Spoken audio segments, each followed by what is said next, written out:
Assalamu alaikum everybody. Now, some of you might remember me. I put up a video last year talking about how I reverted to Islam, and I put up a couple of other videos that talked about kind of my transition and my journey into Islam and some of the things I was going through. To give you a bit of background, I wasn't religious before I became a Muslim. My family are not religious, and I really always knew deep down that I was a Muslim. I always knew that I was Islam, but I didn't really quite know how to get there. So before I start going into all of that, for the people that do remember me and do remember the videos that I put up, I decided that I was reverting to Islam, and then I took my syahadat, mashallah. But then it became so overwhelming that I literally, I didn't go mad, but I just could not deal with it. It was so much to remember, so much to take in. I was being told this, that. I was getting a lot of abuse on my videos, not from brothers and sisters, of course, but from white British people, mainly, that I could tell. I was also getting hate mail and abuse from old friends. I was unfortunately attacked in my local supermarket. Well, it's a centre, it's a shopping centre, in the toilets, verbally and mentally. It was getting very difficult for me. And at that time, because I was such a new Muslim, I didn't realise that this is Allah's way of testing the people that He loves and the people that He wills, inshallah. But I just kind of couldn't deal with it. And it wasn't that I left Allah or anything, it was just that I couldn't deal with it. And so I kind of went off and I secluded myself, and I didn't go to the centre where I go and pray normally and things. And I just couldn't deal. And these are the things that, as a revert, you are not told, really.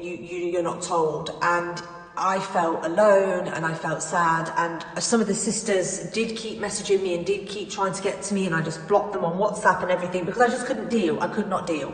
And that's the truth of the matter. So I just kind of went on doing my own thing. I was afraid to wear my hijab. I was afraid to go out with my son in hijab in case someone attacked me or abused me. And then, because when I first became a Muslim, I had a sign. And I'm not going to go into that one now. I'll go into that on a next video because it's really lengthy.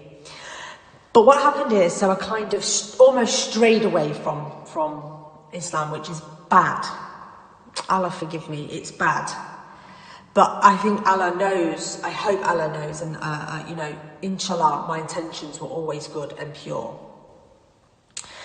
And I strayed away, and then I just started to get really depressed and down and not really knowing who I was anymore or what I was doing, and I felt lost. Obviously, I just felt empty, which is what happens when you don't put your trust in Allah. And I started to get more and more lost, more and more into the deep. And one night I just laid in bed and started praying again, and I said to Allah, please just give me a sign. If it's all as it is and what I believe it is, if you can help me get back to Islam, please just give me a sign. And in true Allah style, I got my sign the very next day. So I know people say that you might, because you're looking for a sign, then you get it. But I don't believe that's true, because nothing just happens like that. So the next day I was having a manicure. I have bad nails, and I bite my nails a lot. So I had a manicure, and this lady, I'd never been to her before. She's not my normal lady that I get a manicure with. I found her online and I went to her house, and it's in the UK, it's Christmas. and most houses have decorations up, or at least cards on the windowsill. And I went to this lady's house for a manicure, and I got to her house and I thought, there's no Christmas tree, there's not even a card on the shelf, which is kind of strange, I'd say, especially like where I live. I don't live in a Muslim area. I live in a very white British area at the moment, and I stick out like a sore thumb, but that's a whole other thing we'll talk about. But I don't mind, because I love Allah, and that's all that matters. It's the relationship between me and Allah. Yeah, so sorry, I'm laughing because I wrote some poetry about this, and it just makes me giggle because when I said before, when I was being abused, people used to shout to me that I'm a jihadi, and I was like, I don't think you really know what that means, but anyway. So anyway, by and by, I went to this lady's house, and I said to her, just out of curiosity, I said, because I thought she might be Muslim. I said, well, you don't have a Christmas tree or anything? She said, oh, no, we don't celebrate Christmas. I was like, okay, some people just don't celebrate Christmas because it is a satanic festival. Well, it's pagan for sure. In my knowledge, I'm just saying what I believe it is. I might be wrong, correct me if I am. And I was like, oh, okay. She was like, oh, because I'm a Jehovah's Witness. Now, I'm not going to lie, I don't know that much about Jehovah and Jehovah's Witnesses and what they stand for. And as a Muslim, we're taught to gain knowledge. So I know a lot about Christianity, of course, and I know about the story of Jesus, and from a Christian's point of view, and I know about Catholics, I know about Jews. I've done lots of work around that. I don't really know that much about Jehovah. So she started telling me, I asked her, I said, can you tell me what it is to be a Jehovah? And she started telling me, and the more she was telling me, the more all I could sit there and think was, I am a Muslim. I am a Muslimeen, because everything you're saying doesn't make sense and it's contradicting. You know, I didn't have an argument with her, obviously not ever, I wouldn't do that.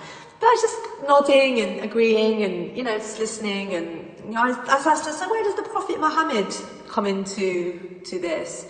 She's like, oh, I don't really know. She didn't really know. Anyway, she was a lovely girl, very, very sweet.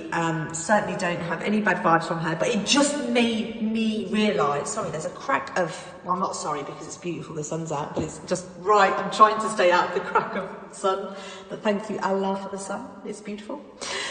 So, mashallah, I was given the sign. It made me re-evaluate who I was and my Islamic beliefs, and so I needed that. I needed the kick up the bottom, basically, to say, well, you're definitely not a Jehovah.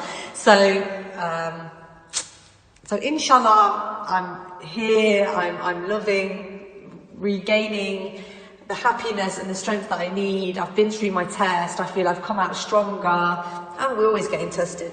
It might not even have been a test, as you know, it might not have been, but I feel it probably was.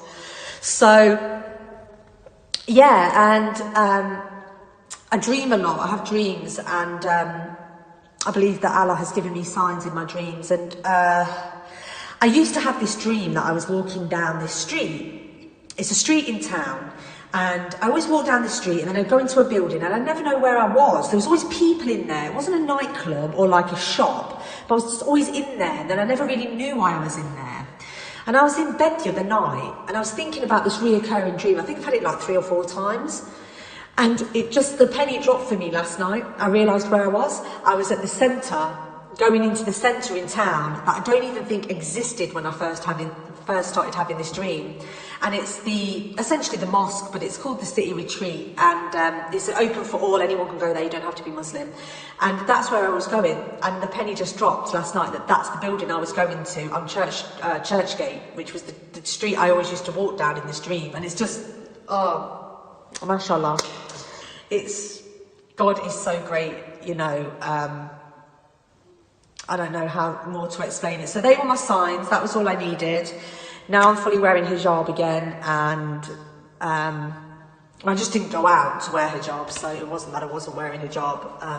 I think I went into town once without it on and I felt naked. I'll do a video on Inshallah, I'll do a video on when I first became Islam and how I got to that. I'll do a video on wearing hijab. I'll do a video on telling my family, because they're not religious, they're certainly not Muslim. They are, we're all Muslim, but I mean they're not reverts to Islam. So I'll do a video on those three things for sure. Here in the UK it's about to be Christmas, so I should have more time to do a video because yeah, and I'll talk about how I've had to change a lot of things in my life to fit with Islam, and to do, obviously that's what I want to do, and what we have to do, sorry, is to obey Allah, and that's what I do, and I totally sacrifice and give myself to Allah in any way. But it's not easy. Like, you can't just wake up one morning and be like, you can, I'm Muslim, and drop everything. But it is it's a progression of things. Like, I don't drink, smoke, all those things, but it's a progression. You know, it's culture and things you're used to doing, and you know, it all takes time. And at the beginning of my journey, I didn't realise that. I thought you just drop it all and that's it. Don't talk to no one, just become Muslim, keep your head down, do what you... It's nonsense. You can't do that, because that's not the world we're living in, and you know, you just have to live by Allah and keep asking for strength and do your prayers. And you know, it's not easy learning to pray. I'll do a video about that as well. You know, learning to pray 5 times a day. It's not easy when you've never done it. And it's just about having a pure intention to do it and learn. As long as you can do that, like you're halfway there. You're halfway there to pleasing Allah, and that's all that matters in Islam. So I'll do a video about that, because I do feel like some reverts, especially white female reverts, that might come from a similar background to me. You don't have to be white, but you know, similar background, a British UK born girl or brother or sister. It's difficult because we have a lot of culturally explicit things here that make it more of a test for us in a way. So I'll talk about some of those things in another video. So I'll upload some videos. So I just wanted to say I'm sorry, you know, if you thought I just left. That was the reason I just left, and I'm back now, mashallah, and just subscribe, and you can follow me on Facebook. Saira Samantha is my name on Facebook. That's my Islamic name, Saira. Oh, there's a story about that as well, so maybe I might put that story up too. There'll be lots to tell. So if you're thinking of reverting, or you are a recent revert, just reach out to me, put a comment anywhere in the world. I'm happy to talk, inshallah. And just have a wonderful day. If you have sunshine, like we do, enjoy that, get out in the sun, and just be safe and trust in Allah. Okay then, so salam.